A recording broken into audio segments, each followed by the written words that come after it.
We are now talking about, with Mitch, talking about Cine-Live coloring for broadcast or to memory, not to tape anymore, but tape, record to tape. What this comes down to is the Vericam cameras designed for single camera, feature, documentary type work. A lot of people really loved the look and wanted to do multicam with it. Yeah. And so, in fact, there's a number of shows like on Netflix and whatever that people shooting concerts, interview shows, comedy specials, whatever. They're doing work where they're shooting multi-camera on Vericam just because they love the look of the camera so much. But we've made studio cameras for decades that are designed for multicam, and there's certain functionality of having a control panel that's back in the main booth, and they're able to match the cameras together and have communication back and forth and send tally signals and return videos back to the camera and all that stuff.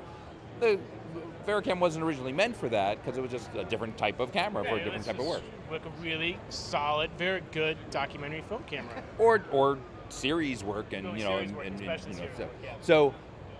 but people wanted to use it that way, so they were like saying they were kind of suffering their way into forcing it to work, but they were like, we would like to use the camera like this. We like to listen to our clients. What do they want to use our machines for? So we developed Vericam multi-camera live work, when we call it Cine-Live because it's that cinematic look. So Cine-Live.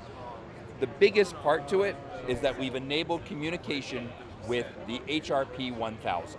This is our master paint box control interface, the remote operating panel for all of our studio cameras. And we now have that integration of this box with the Vericam camera, the Vericam LT.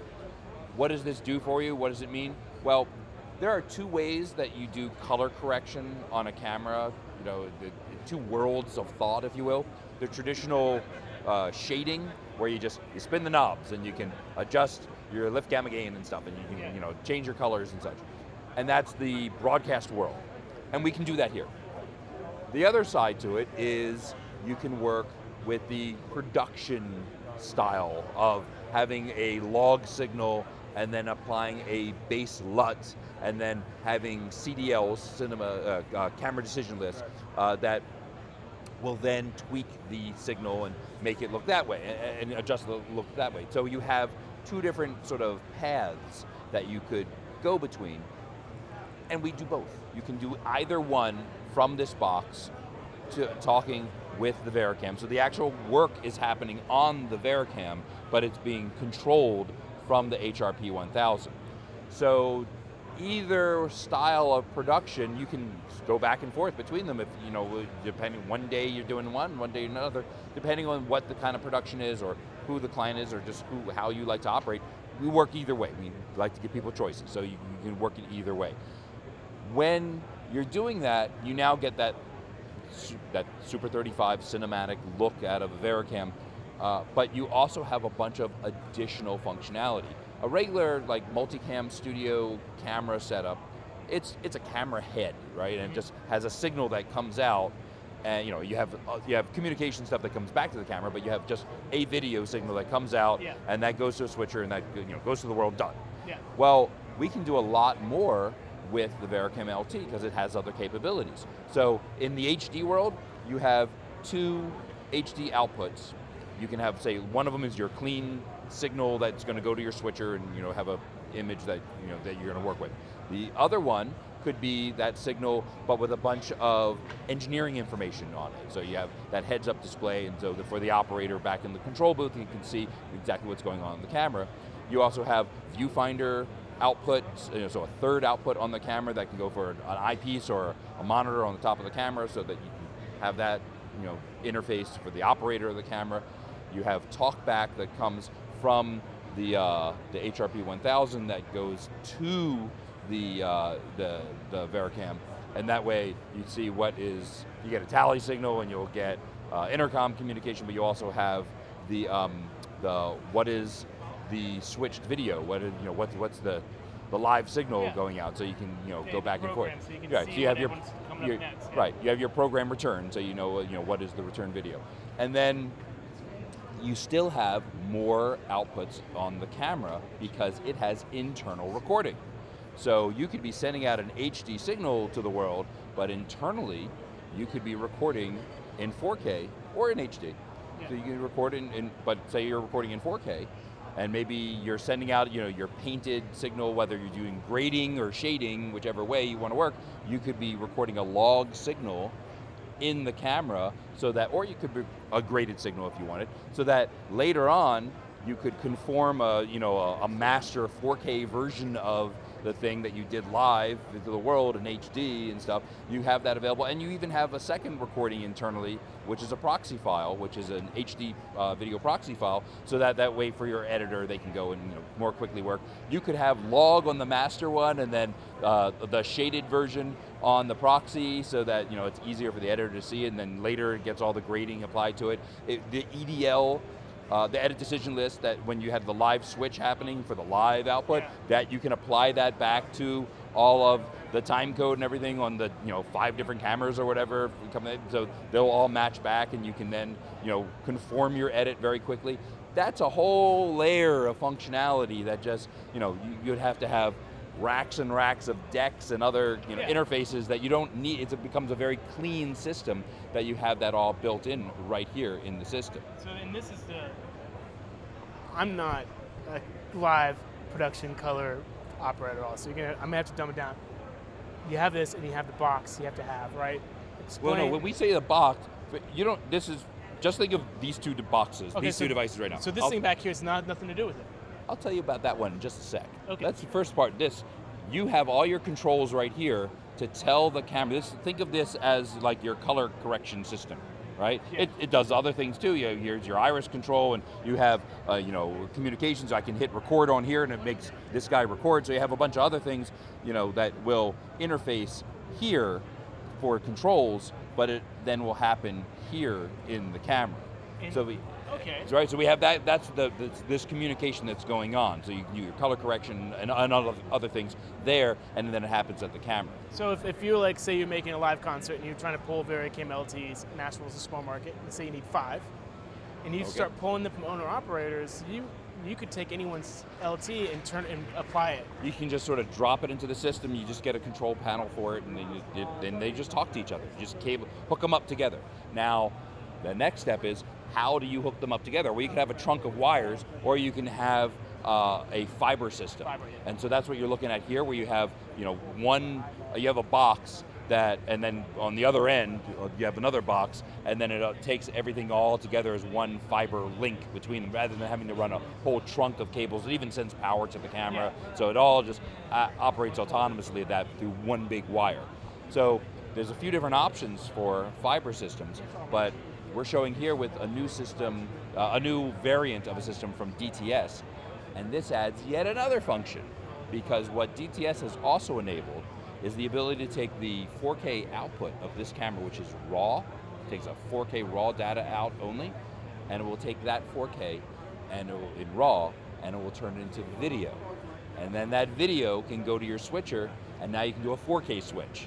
Okay. So without this, you can still work with this and have an HD live switch and have 4K internal recording and such. But if you wanted to have a 4K switch, we're now showing that enabling with DTS, where they actually take our 4K raw and turn it into 4K video. So again, it's another option. You don't have to use that if that's not the way you're working, but if you want to work that way, boy, it's a very efficient, clean system, and it's less expensive way to go for a lot of people than other systems that you would have to try to enable to do a 4K system. So this sounds like the VariCam LT is ripe and ready for sports, any type of multicam 4K production if needed. Yeah, I mean, there's going to be things that you're going to totally want to use your regular studio cameras for. That's a standard way of doing it. The look that maybe that market would prefer and they're going to expect, and they're like, okay, great, terrific. I mean, we make those too. We'll give you what you want. But for certain productions, if you want to have something that like Netflix and Amazon are getting into not only regular series and movies and documentaries, but they're also doing some interview shows, comedy specials, concert type thing. So those start moving into productions that would like the look and the style. You know, there are shoots that are happening now, productions for like Netflix and Amazon stuff that are happening on Vericam because they love the look of Vericam, but they've been sort of forcing it to kind of work and dealing with the fact that it's not designed as a multi-camera system. They've been dealing with it anyway because they just love the camera so much, and it's approved. It's a Netflix approved camera. So now what we've done is make it so like, yeah, you can do that and use that camera that you like, but we're also going to make it so it's a lot. It does the functionality of multicam that people expect to have, and it just interfaces the way you want. Because you don't want to have two cameras and you set them up and they kind of look the same, but every time you cut between them, you feel, oh, that one was slightly greener than that was. The exposure, the contrast didn't look quite the same. The blacks, well, that's what you have, a control booth, and he's going and he's tweaking the two cameras together. Maybe those two lenses didn't match perfectly, and so you compensate that out and stuff. That's why you have a control room with a bunch of things like this and monitors, and you control the stuff there. That's what it's designed to do. So now the system integrates very, very well, and you can work. And meanwhile, you get a lot of other benefits to this camera. You have 14 and a half-ish stops of dynamic range.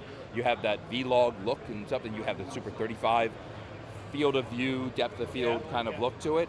It has dual native ISO, so 800, 5000 ISO. So depending on the lighting challenges of live events sometimes, where the lighting can be dynamic, whatever lighting that can be great stage lighting for a live audience, but not so great for production world and stuff sometimes. We can even have lens options. So the camera is Super 35 and EF mount natively, but then you can swap that EF mount, in a minute to a PL mount, and so you have those 35 options. But then with optical adapter, you can then use 2/3 inch lenses, and that gives you, imagine you're in a big auditorium space, and the cameras, so your house cameras are way in the back, and they have you want to have like a 66 by or 100 by big box lens, and you can put that on with an optical adapter. They only make those in 2/3 inch mount. Yeah.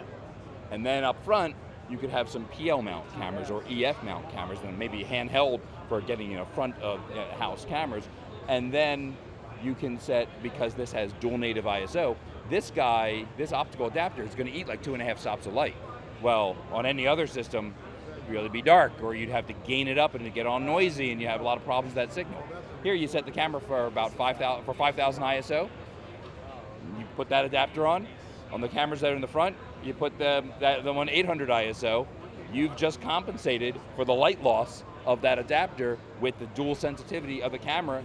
Same kind of look coming right out of the camera. You've now matched them, and then you do your little tweaks on the box and stuff like that. It all integrates really nicely, and and all the communication happens efficiently. You don't have to add extra little boxes in between to get the things to talk to each other.